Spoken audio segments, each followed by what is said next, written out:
This is about evocative leadership. What is being evoked in you? What is coming forth? What's moving in us? What is showing itself? The leadership that has brought us to this point will not take us beyond this point.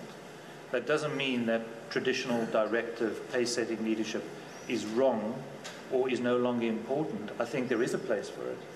But we need something on top of that, and that's this evocative leadership that deals with the new complexities and the volatility and the uncertainty, which wasn't there before. I have an intuitive knowing that the tools and tricks that I have aren't going to cut it, and I don't think I'm the only one in the room. What's happened here to allow us to be in this energy that we're in here today?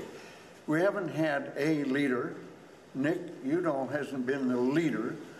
He's been a suggester, a point, and then he turns it over, and so it works. It's organic.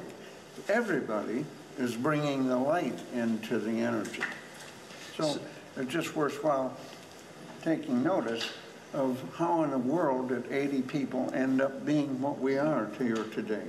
We all came in, didn't even know each other, and we've woven a lot together, and the energy is palpable here. How did it happen? So there may not have been a leader, but there was a vision. Nick, there was a vision. Somebody, you or somebody in your organization had a vision. And what we did, we all showed up inside that. So we needed the vision, we didn't need the leadership. Somebody has to be a keeper of the vision, and a promoter of the vision, and a facilitator of the vision. And I think that includes what you were saying about bringing other people along and finding the different gifts people have that can contribute, because the leader has to recognize one person doesn't have all of that. I think if you don't have a leader, the organization is just a clump of people, and you have to have something that's fulfilling its mission or moving it forward.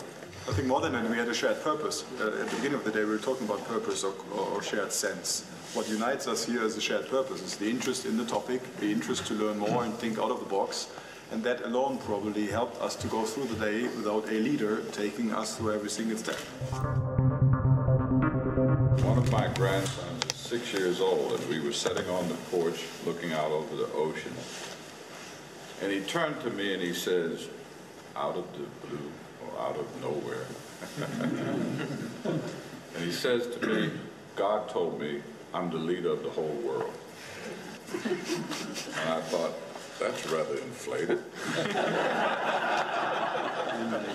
So I asked him, I said, "The whole world?" He says, "No." What he said was, "My whole family is leaders. I'm the leader of me and the children.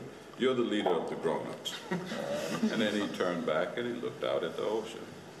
And I've watched him, and my sense of the way he moves in the world is that's the way he's going to engage the world. Now, where did he learn that from? I never had the conversation with him. I asked my son, he never had the conversation with him. Where did that come from? And what happens to him as he grows older? Will someone take that out of him? Children are encouraged to think big. They're encouraged to think, you know, how far can they go, to dream. But something that I was really reflecting on was I was going, yeah, but how many people turn around and say to children, "Who are you?"